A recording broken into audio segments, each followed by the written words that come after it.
I'm Wan Luan.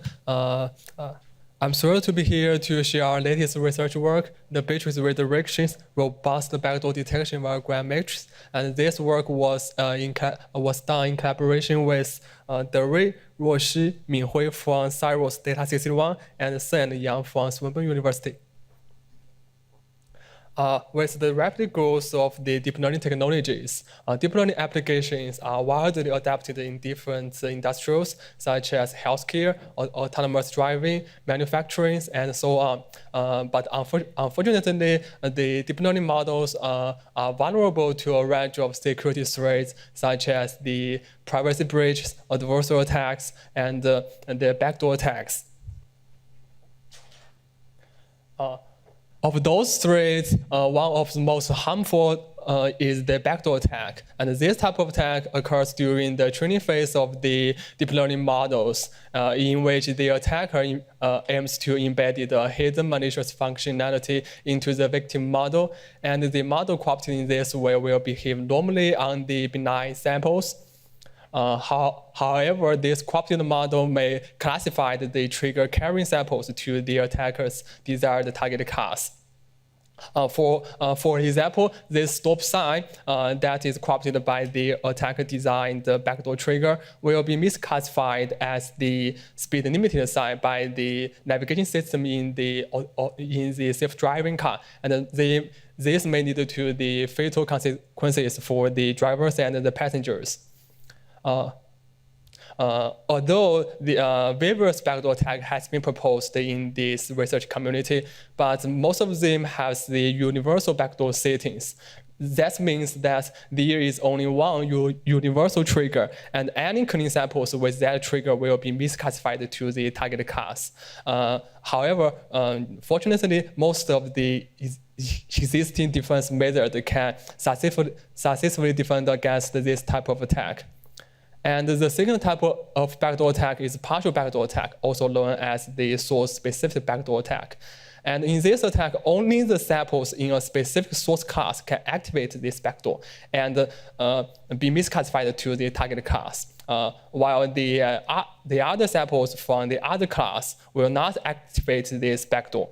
And this type of attack backdoor was first introduced in the neural clean and then systematically studied by the research paper demoing the variant, and they propose a defensive method scan to defend this type of attack. But we should note that all the backdoor samples in this attack still share the same uniform trigger. Most recently, the attacker has designed the dynamic backdoor, also known as the sample-specific backdoor. And generally, they utilize a trigger-generating network to generate the backdoor triggers for each samples. Therefore, each backdoor samples has a unique triggers. From this table, we can see that the existing defense usually relies on the assumption of universal backdoor settings, in which they assume that all the backdoor samples has the same uniform trigger.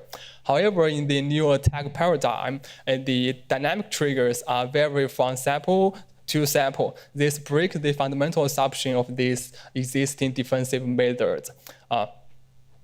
So the dynamic trigger, the dynamic backdoor that introduce diverse information to the backdoor triggers. This makes it harder for the defenders to model the triggers. So this type of attack defends the existing defensive methods.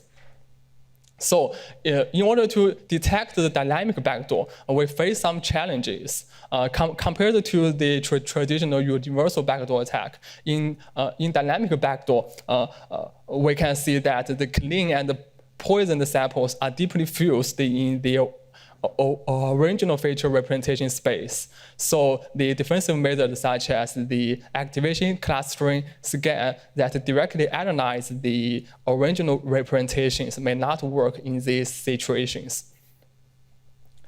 So in this research, we aim to design a backdoor detection method that's not only for the traditional conventional backdoor attack, but also for the most advanced attacks, such as dynamic backdoor attack.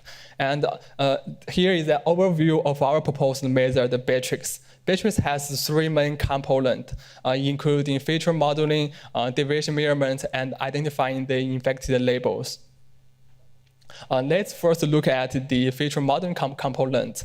Gram matrix is widely used in different areas, such as the Gaussian process regression, style transfer learning, or OD detections. And the gram matrices are not only considered the features in each individual channels, but also incorporate the feature correlations that go across the channels. So in this research, we find that the gram, although the poison samples and clean samples that are deeply fused in the original feature space, they are distinguishable in the Gramian feature space.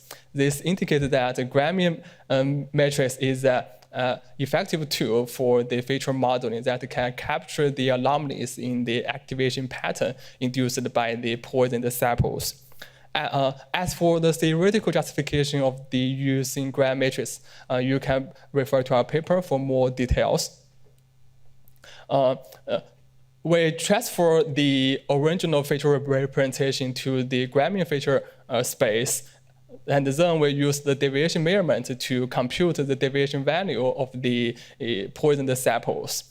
Due to the large dimensionality of the Gramian feature vector and the limited number of the clean samples, we do not use the Gaussian models to estimate the deviation distributions. Instead, we use the MAD matrix. It's more resilient to the outliers in the data set than the deviation values, which is estimated by the Gaussian models.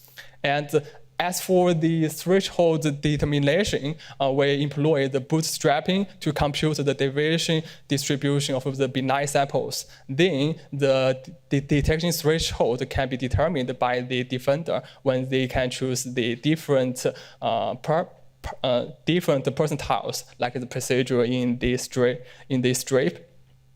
But we should note that the detection threshold that in the deviation measurement is predefined, so there might be some false positives in the detection result. So we further improve the performance of Beatrix in identifying the infected labels.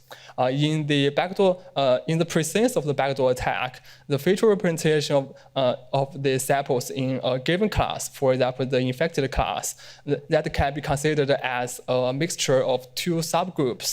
And previous work assumed that these subgroups follow Gaussian distributions with the different means, but the same covariance matrix. And from these figures, we can see that the normality test shows that about 60% of the features does not follow the normal distributions with a 95% confidence score. So here, we leverage the regularized maximum mean discrepancy RMMD. It's a kernel-based two-sample testing method that does not have any assumption about the data distributions. So specifically, we use RMMD as a hypothesis test. This tests whether the feature representation in a given class that are joined from a mixture group that indicate it is an infected class, or from a single group that is uninfected class. So we conduct a comprehensive experiment to evaluate Beatrix. From the figure 4, we can see that Beatrix can effectively identify the target class in the infected model on various dataset and model architectures. Moreover, we also evaluate that Beatrix can effectively distinguish the benign samples from the poison samples in the online scenarios. Like the other defensive methods, Beatrix requires a small set of clean data which is used in the deviation measurement. So in the default setting, we randomly select 30 clean images from each class, which is no more than 60% of the whole data set. And here we evaluate the impact of the number of clean samples that is used in Beatrix. So here from the figure 6, we can see that even with only 8 clean images from each class, Beatrix can still accurately identify the target class in the infected models.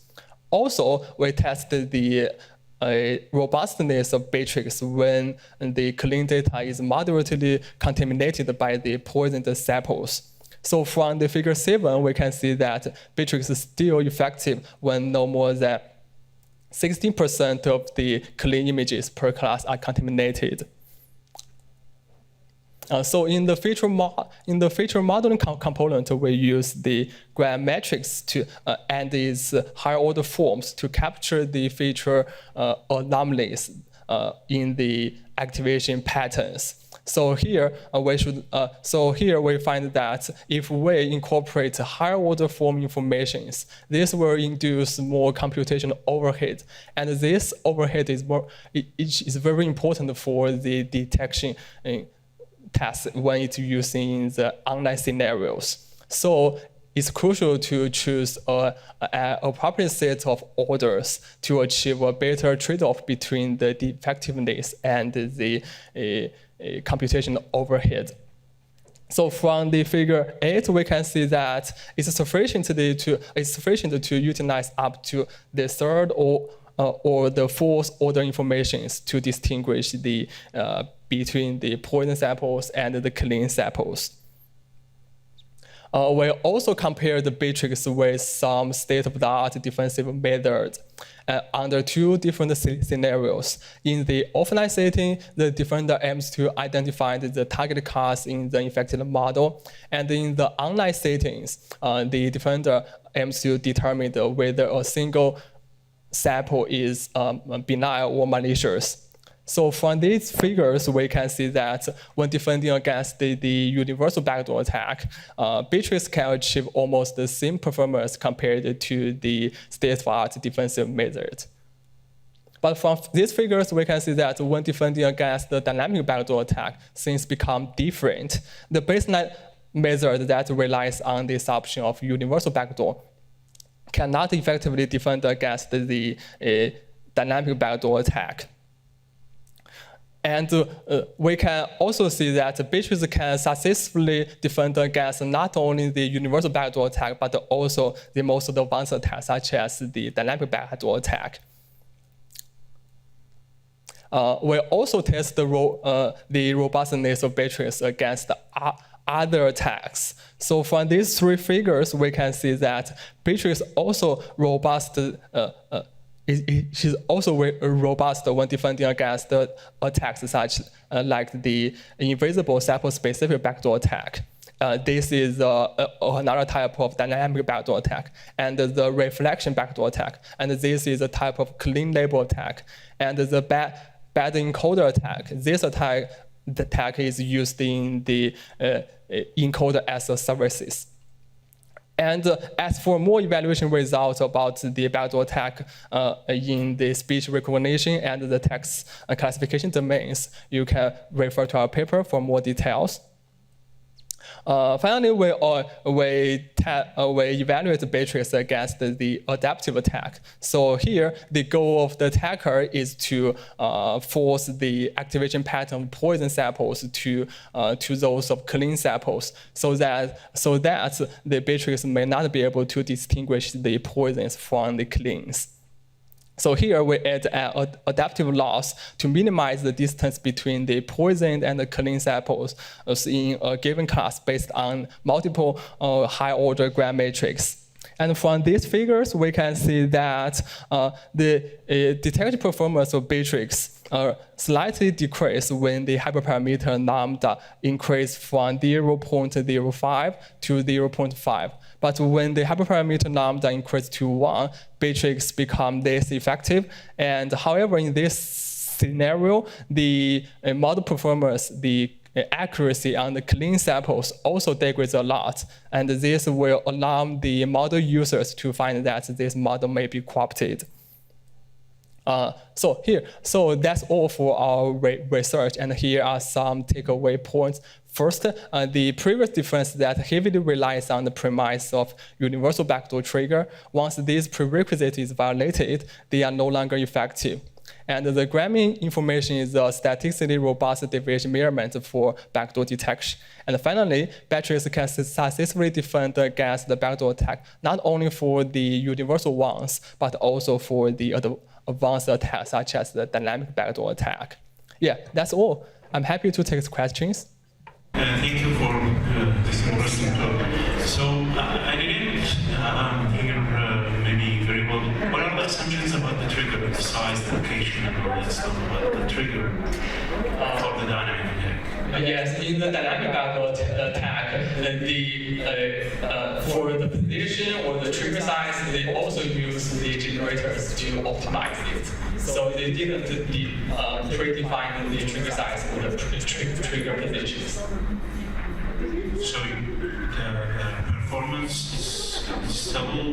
These results are valid, irrespective of the size or the location of the trigger used. Yes, and as for the performance attacks, and they are proposed by the previous research, and they evaluate that the performance of dynamic attack is almost the same as the universal backdoor attack.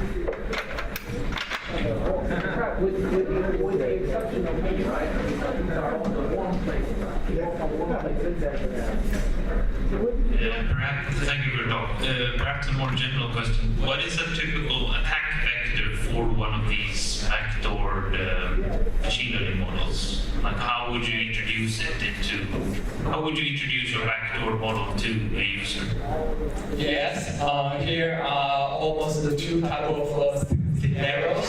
First is that when the model builders that they call the data from the internet, and in this scenario that the point samples may be contained in their quality data, and the training model may contain the vector. And in the second scenario, that might be the attacker in the model provider, such as they may directly embed the backdoors in the models, and publish these models on some platforms, and then the users may download these backdoor models to use they may use these particular scenarios. All right, thank you.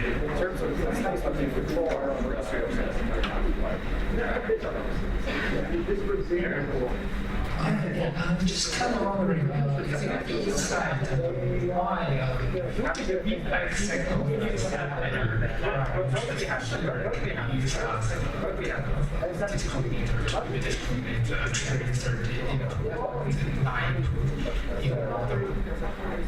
Yes, as for this one, we provide a theoretical justification for using matrices. And for more details, you can see our paper. And for just in short, our theoretical justification finds that the matrix can identify not only the mean discrepancy of two distributions, but also the variance and the second order information that can captured by the graph matrix.